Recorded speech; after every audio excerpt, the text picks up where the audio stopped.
Hello everyone, welcome back to Shruti Ajith Kumar blogs. ಯಾರು ನನ್ನ channel ನೋಡ್ತಿದ್ರಾ, please subscribe ಮಾಡಿ ಅಂತ ಹೇಳ್ತಾ ನಾನು ಇವತ್ತಿನ ಡೇನ ಸ್ಟಾರ್ಟ್ ಮಾಡ್ತಾ ಇದ್ದೀನಿ. ಆರವ್ರನ್ನ ರೆಡಿ ಮಾಡಿಬಿಟ್ಟು ಸ್ಕೂಲ್ ಬಸ್ಗೆ ಬಿಟ್ಟು ಬಂದಮೇಲೆ ನಾನು ಕೂಡ ಇಲ್ಲಿ ಪೂಜೆ ಮಾಡ್ಕೋಬೇಕಿತ್ತು. ಹೊಸನೆಲ್ಲ ತೊಳ್ಕೊಂಡು ಪೂಜೆ ಎಲ್ಲ ಮಾಡಿಕೊಂಡೆ ಬೆಳಗ್ಗೆ ಬೇಗನೆ. ಇವತ್ತು ಪೂಜೆ ಎಲ್ಲ ಆದಮೇಲೆ ನಾವು ಕೂಡ ತಿಂಡಿ ಎಲ್ಲ ಮುಗಿಸ್ಕೊಂಡು ಪಾತ್ರೆ ಸ್ವಲ್ಪ ವಾಶ್ ಮಾಡೋದಿತ್ತು, ಪಾತ್ರೆ ಎಲ್ಲ ವಾಶ್ ಮಾಡಿಟ್ಟು ಸ್ವಲ್ಪ ಹೊರಗಡೆ ಕೆಲಸ ಇರೋದ್ರಿಂದ ನಾನು ಸ್ವಲ್ಪ ಹೊರಗಡೆ ಹೋಗಬೇಕಿತ್ತು. ಹಾಗಾಗಿ ನಾನು ಸ್ವಲ್ಪ ಹೊರಗಡೆ ಹೋಗಿಬಿಟ್ಟು ಮಧ್ಯಾಹ್ನ ನಾನು ರಿಟರ್ನ್ ಬಂದಾದಮೇಲೆ ನಂದು ಮತ್ತು ಏನು ಪೆಂಡಿಂಗ್ ಕೆಲಸ ಇತ್ತು, ಲಂಚ್ ಪ್ರಿಪ್ರೇಷನ್ನು ಎಲ್ಲನೂ ನಾನು 2 ಗಂಟೆಗೆಲ್ಲ ಬಂದೆ. ನಾನು ಹೋಗಿ ಬಂದಾದಮೇಲೆ ನಾನು ಸ್ವಲ್ಪ ಬಟ್ಟೆ ಎಲ್ಲ ಹಾಕಿದ್ದೆ ಮೇಲೆಗಡೆ, ಬಿಸಿಲಿತ್ತು ಅಂತ ಹೇಳ್ಬಿಟ್ಟು. ಸೊ ಎಲ್ಲ ಡ್ರೈ ಆಗಿದೆ, ನಾನು ನೋಡ್ಕೊಂಬಂದೆ. ಸೊ ಇಷ್ಟೆಲ್ಲ ನೋಡಿ ಎಷ್ಟೊಂದು ರಾಶಿ ಬಟ್ಟೆ, ಬಿಸಿಲಿಲ್ಲ ಅಂತ ಹೇಳಿ ಒಟ್ಟು ಮಾಡಿಟ್ಟು ಹೊಸ ಬಟ್ಟೆಗಳೆಲ್ಲ ಹಾಕಿರಲಿಲ್ಲ. ಬಿಸಿಲು ಬಂತು ಅಂತ ಹೇಳಿ ಎಲ್ಲ ಬಟ್ಟೆಗಳನ್ನ ವಾಶ್ ಮಾಡೋಕ್ಕೆ ಹಾಕಿಬಿಟ್ಟಿದ್ವಿ. ಸೊ ಡ್ರೈ ಆಗಿತ್ತು, ತೊಗೊಂಬಂದು ಕೆಳಗಿಟ್ಟೆ ನಾನು. ಆಮೇಲೆ ಸ್ವಲ್ಪ ಇದು ಕರಿಬೇವು ಸೊಪ್ಪು ಇತ್ತು, ನಮ್ಮಮ್ಮ ಕೊಟ್ಟು ಕಳಿಸಿರೋದು ಊರಿಂದ.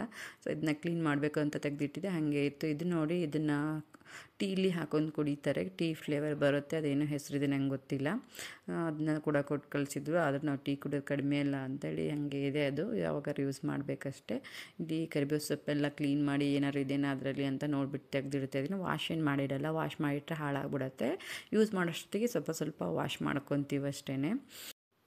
ಇಲ್ಲಿ ಪಾತ್ರೆ ಎಲ್ಲ ವಾಶ್ ಮಾಡಿರೋದು ನಾನು ತೆಗೆದಿಟ್ಕೊತಾ ಇದ್ದೀನಿ. ಎಷ್ಟು ಪಾತ್ರೆ ಇರುತ್ತೆ ಅಂದರೆ ಇಡೋಕ್ಕೆ ಜಾಗ ಸಾಕಾಗಲ್ಲ, ಅಷ್ಟು ಎಲ್ಲ ತೆಗೆದಿಟ್ಟಿದ್ದೀನಿ ಮೇಲೆ. ಆದ್ರೂ ಅದಿಷ್ಟು ಬೇಕಾಗುತ್ತೆ ಅಂತ ಇಟ್ಕೊಂಡಿರ್ತೀನಿ, ಅದು ಜಾಗನೇ ಸಾಕಾಗಲ್ಲ. ಎಲ್ಲ ನಾವು ಮನೆ ಮಾಡೋ ಅಷ್ಟೊತ್ತಿಗೆಲ್ಲ ಪ್ಲ್ಯಾನ್ ಮಾಡಿ ಎಲ್ಲ ದೊಡ್ಡ ಮಾಡಿಸ್ಕೊಂಡಿರ್ತೀವಿ, ಆದರೂ ಇಡೋಕ್ಕೆ ಜಾಗ ಸಾಕಾಗಲ್ಲ. ನೋಡಿ, ಫುಲ್ ಆಗ್ಬಿಟ್ಟಿರುತ್ತೆ ಎಲ್ಲನೂ.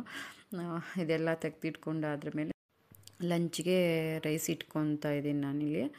ಇದು ಬಾಯ್ಲ್ಡ್ ರೈಸ್ ಇಡ್ತಾಯಿದ್ದೀನಿ ನೋಡಿ, ಈ ಥರ ಬ್ರೌನ್ ಕಲರ್ ಇರುತ್ತಲ್ಲ, ಇದು ಬಾಯ್ಲ್ಡ್ ರೈಸ್ನ ಇಟ್ಕೊತಾ ಇದ್ದೀನಿ. ಕೊಚ್ಚಲಿಕ್ಕಿ ಅಂತ ಹೇಳ್ತಾರಲ್ಲ ಅದನ್ನು. ಯಾಕಂದರೆ ಇದು ಅವಾಗವಾಗ ನಾನು ಮಾಡ್ತಾಯಿರ್ತೀನಿ, ಯಾಕಂದರೆ ಚೆನ್ನಾಗಿರುತ್ತೆ, ಇಷ್ಟ ಆಗುತ್ತೆ ತಿನ್ನೋಕ್ಕೆ ನನಗೆ. ಅದಕ್ಕೆ ನಾನು ಇವತ್ತು ಇದನ್ನ ಮಾಡ್ತಾಯಿದ್ದೀನಿ. ಇದನ್ನು ನೀಟಾಗಿ ತೊಳಿಬೇಕು. ಸ್ವಲ್ಪ ನೋಡಿ, ಈ ಥರ ಕಲರು ಬಿಡ್ತಾ ಇರುತ್ತೆ ಅದರೊಳಗಡೆದು, ಅಂದರೆ ಸ್ವಲ್ಪ ಡಸ್ಟ್ ಥರ ಇರುತ್ತೆ. ಸೊ ಅದೆಲ್ಲ ನೀಟಾಗಿ ತೊಳ್ಕೊಂಡು ವಾಶ್ ಮಾಡಿ ನಾನು ರೈಸ್ಗೆ ಇಟ್ಕೊತೀನಿ. ಈ ರೈಸ್ಗೆ ನೀರನ್ನ ಜಾಸ್ತಿ ಹಾಕಿಡಬೇಕು, ನಾರ್ಮಲ್ ರೈಸ್ ಥರ ಇಡಬಾರ್ದು. ಯಾಕೆ ಜಾಸ್ತಿ ಗಂಜಿ ಥರ ಮಾಡಿದ್ರೇ ಇದು ಚೆನ್ನಾಗಿರುತ್ತೆ.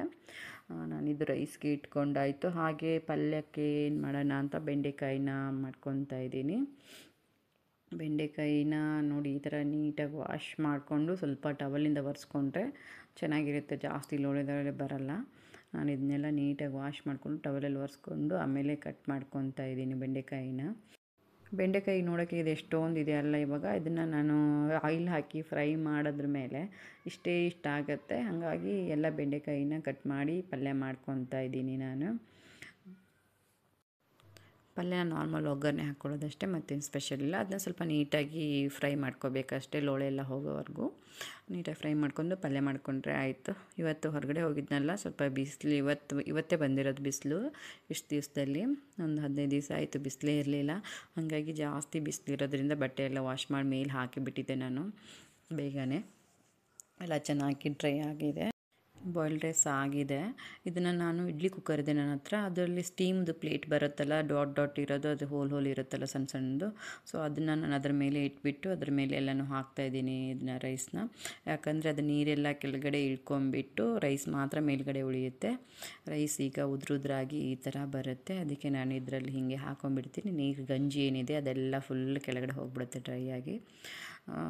ಬೆಂಡೆಕಾಯಿ ಕೂಡ ನೀಟಾಗಿ ಫ್ರೈ ಮಾಡಿಕೊಂಡೆ, ಅದು ಕೂಡ ರೆಡಿ ಆಯಿತು. ಇವಾಗ ಸಿಂಪಲ್ಲಾಗಿ ಒಗ್ಗರಣೆ ಹಾಕ್ಕೊತೀನಿ ಬೆಂಡೆಕಾಯಿ ಪಲ್ಯಗೆ. ಏನಿಲ್ಲ, ಸಾಸಿವೆ, ಜೀರಿಗೆ, ಆನಿಯನ್ನು, ಕರಿಬೇವು ಸೊಪ್ಪು ಹಾಕ್ಕೊಂಡು ಅದಕ್ಕೆ ಸ್ವಲ್ಪ ಟರ್ಮರಿಕ್ ಹಾಗೆ ಚಿಲ್ಲಿ ಪೌಡರ್ ಹಾಕ್ಕೊತಾ ಇದ್ದೀನಿ. ಹಸಿಮೆಣಸಿನ್ಕಾಯಿ ಕೂಡ ಹಾಕ್ಕೋಬೋದು, ನಾನಲ್ಲಿ ಹಸಿಮೆಣಸಿನ್ಕಾಯಿ ಹಾಕೋತಿಲ್ಲ, ಚಿಲ್ಲಿ ಪೌಡರ್ನ ಹಾಕ್ಕೊತಾ ಇದ್ದೀನಿ. ಚಿಲ್ಲಿ ಪೌಡರ್ ಹಾಕ್ಕೊಂಡು ಚೆನ್ನಾಗಿ ಮಿಕ್ಸ್ ಮಾಡಿಕೊಂಡು ನಾನು ಫ್ರೈ ಮಾಡಿಟ್ಟಿರೋ ಬೆಂಡೆಕಾಯಿನ ಅದಕ್ಕೆ ಮಿಕ್ಸ್ ಮಾಡಿ, ಆಮೇಲೆ ಸ್ವಲ್ಪ ಕೊಕೊನಟ್ನ ತುರ್ಕೊಂಬಿಟ್ಟು, ಇಲ್ಲ ನಾನು ಇಲ್ಲಿ ಗ್ರೈಂಡ್ ಮಾಡ್ಕೊಂಡಿದ್ದೀನಿ, ತುರ್ಕೊಳಕ್ಕಾಗಲ್ಲ ಅಂತ ಹೇಳ್ಬಿಟ್ಟು ಗ್ರೈಂಡ್ ಮಾಡಿಬಿಟ್ಟು ಅದನ್ನ ಹಾಕ್ತಾಯಿದ್ದೀನಿ. ಮೇಲೆಗಡೆ ಸ್ವಲ್ಪ ಸಾಲ್ಟ್ ಹಾಕ್ಕೊಂಡು ನೀಟಾಗಿ ಮಿಕ್ಸ್ ಮಾಡ್ಕೊಂಡು ಕೊತ್ತಂಬರಿ ಸೊಪ್ಪು ಕೂಡ ಆ್ಯಡ್ ಮಾಡ್ಕೊತಾ ಇದ್ದೀನಿ. ಕೊತ್ತಂಬರಿ ಸೊಪ್ಪು ಹಾಕಿ ಕರಿಬೇವು ಸೊಪ್ಪಿಲ್ಲ ಅಂದರೆ ನಂಗೆ ಅಡುಗೆನೇ ಪರ್ಫೆಕ್ಟ್ ಅನಿಸಲ್ಲ. ಎಲ್ಲದಕ್ಕೂ ಅದೆರಡು ಇರಲೇಬೇಕು, ಏನಿಲ್ಲ ಅಂದರೆ ಮನೇಲಿ ಅದೆರಡು ಅಂತೂ ಇದ್ದೇ ಇರುತ್ತೆ. ಸೊ ಅದನ್ನು ಕೊತ್ತಂಬರಿ ಸೊಪ್ಪು ಕೂಡ ಹಾಕ್ಕೊಂಡು ನೀಟಾಗಿ ಮಿಕ್ಸ್ ಮಾಡಿದೆ. ಪಲ್ಯ ರೆಡಿ ಆಯಿತು. ಆಮೇಲೆ ಇಲ್ಲಿ ಸ್ವಲ್ಪ ಬಜ್ಜಿ ಮಾಡ್ಕೊಳ್ಳೋಣ ಅಂತ ಹೇಳ್ಬಿಟ್ಟು ಬಜ್ಜಿಗೆ ಕಡಲೆ ಹಿಟ್ಟನ್ನ ಕಲಿಸ್ತಾ ಇದ್ದೀನಿ. ಸ್ವಲ್ಪ ಕಡಲೆ ಹಿಟ್ಟು, ಸಾಲ್ಟು, ಆಮೇಲೆ ಅಡುಗೆ ಸೋಡಾ ಹಾಕಿಬಿಟ್ಟು ಅಷ್ಟೇ, ಮತ್ತೇನಿಲ್ಲ.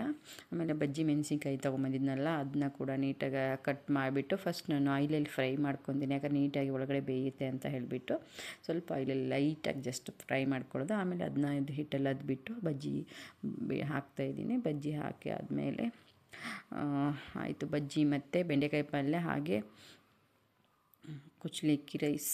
ಈ ಬಾಯ್ಲ್ಡ್ ರೈಸ್ಗೆ ಜಸ್ಟ್ ಗಂಜಿ ಹಾಗೆ ಒಂದು ಪಿಕಲ್ ಹಾಕ್ಕೊಂಡು ತಿಂದು ನೋಡಿ ಹೇಗಿರುತ್ತೆ ಅಂತ, ತಿಂದವ್ರಿಗೆ ಗೊತ್ತು ಆ ಟೇಸ್ಟ್ ಏನಂತ ಹೇಳ್ಬಿಟ್ಟು.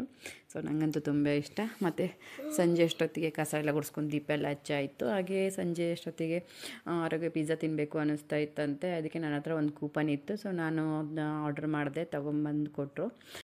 ಅವನು ಫುಲ್ ಖುಷಿ ಆಗಿಬಿಟ್ಟಿದ್ದ, ಯಾಕಂದರೆ ಇವತ್ತು ಯಾಕೋ ಗೊತ್ತಿಲ್ಲ ಕೇಳಿದ್ದ ಅವನು ಪಿಜ್ಜಾ ಬೇಕು ಅಂತ ಹೇಳ್ಬಿಟ್ಟು.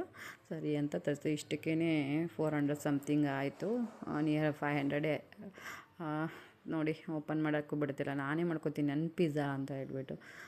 ಸರಿ ನೀನೇ ತಿನ್ನು ಅಂತೇಳಿ ಅವನೇನು ತಿನ್ನಲ್ಲ, ಎಲ್ಲನೂ ಮಾಡೋದಷ್ಟೇ ಅಷ್ಟು, 1-1.5 ಪೀಸ್ ತಿಂತಾನೆ ಅಷ್ಟೇ. ಆಮೇಲೆ ನನಗೆ ಕೊಡ್ತೇನೆ. ಸೊ ನೀನೇ ತಿನ್ನುವಂತ ಅವನಿಗೆ ಕೊಟ್ಟೆ, ಯಾಕಂದರೆ ಲಾಸ್ಟಿಗೆ ನಂಗೆ ಕೊಡ್ತಾನಲ್ಲ ಅಂತ ಹೇಳ್ಬಿಟ್ಟು ತೊಗೊಂಡು ತಿಂದ. ಆಮೇಲೆ ಸಾಕಾದ್ಮೇಲೆ ಕೊಟ್ಟ, ಆಮೇಲೆ ನಾನು ತಿಂದೆ. ಡಾಮಿನೋಸ್ ಅಲ್ಲಿ ಕೂಡ ತುಂಬ ಆಫರ್ ಇರುತ್ತೆ. ಆಮೇಲೆ ಅದೇನೋ ಫ್ರೀಯಾಗಿ ಮಾಡ್ತಾರಪ್ಪ, ಎಷ್ಟೊಂದು ತೋರಿಸ್ತಾ ಇರ್ತಾರೆ ಇನ್ಸ್ಟಾಲೆಲ್ಲ. ಜಸ್ಟ್ ಎಷ್ಟೋ 100-200 ರುಪೀಸ್ಗೆ ಎಷ್ಟೊಂದು ಆರ್ಡರ್ ತರಿಸ್ಕೊಂಡೆಲ್ಲ ತೋರಿಸ್ತಿದ್ರೆ, ಅದೆಲ್ಲ ನಿಜಾನ ಸುಳ್ಳ ನಂಗೆ ಗೊತ್ತಿಲ್ಲ. ಬಟ್ ನನ್ನ ಹತ್ರ ಒಂದು ಕೂಪನ್ ಇತ್ತು ಅಂತ ನಾನು ಪಿಜ್ಜಾ ಹಟ್ಟಲ್ಲ ಇದು, ಆಮೇಲೆ ಡಾಮಿನೋಸು ಅಲ್ಲ, ಬೇರೆ ಕಡೆಯಿಂದ ತರಿಸಿದ್ದೆ. ಚೆನ್ನಾಗಿತ್ತು, ಸೇಮ್ ಡಾಮಿನೋಸ್ ಟೇಸ್ಟ್ ಇರ್ತಿದ್ದು, ಚೆನ್ನಾಗಿತ್ತು, ಇಷ್ಟ ಆಯ್ತು ನನಗೆ.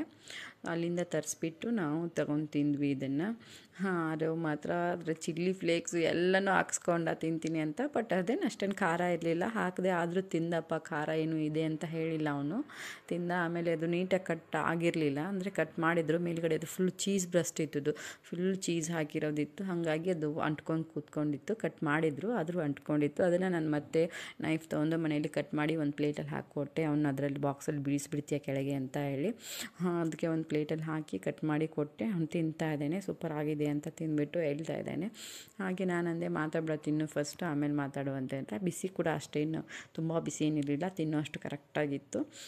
ಚೀಸೆಲ್ಲ ಸಖತ್ತಾಗಿತ್ತು, ತುಂಬ ಹಾಕಿದ್ರು ಚೀಸೆಲ್ಲ ಸಖತ್ತಾಗಿತ್ತು. ಹಂಗಾಗಿ ಇದಕ್ಕೆ 500 ಅನಿಸುತ್ತೆ. ಟೇಸ್ಟ್ ಮಾತ್ರ ಸೂಪರಾಗಿತ್ತು, ನಂಗೆ ಇಷ್ಟ ಆಯಿತು. ಆರೋಗ್ಯ ಇಷ್ಟ ಆಯಿತು, ಸಾಫ್ಟಾಗಿ ಚೆನ್ನಾಗಿ ಬಂದಿತ್ತು, ಸ್ವಲ್ಪ ಹಾರ್ಡ್ ಅಂತ ಏನಿರಲಿಲ್ಲ, ಅಷ್ಟು ಚೆನ್ನಾಗಿತ್ತು ಪಿಜ್ಜಾ. ನೆಕ್ಸ್ಟ್ ಟೈಮ್ ತರಿಸಿದ್ರೆ ಇದನ್ನೇ ತರಿಸ್ಬೇಕು ಅಂತ ನಾನು ಅಂದ್ಕೊಂಡೆ, ಯಾಕಂದ್ರೆ ಚೆನ್ನಾಗಿತ್ತು ಅಂತ ಹೇಳಿಬಿಟ್ಟು.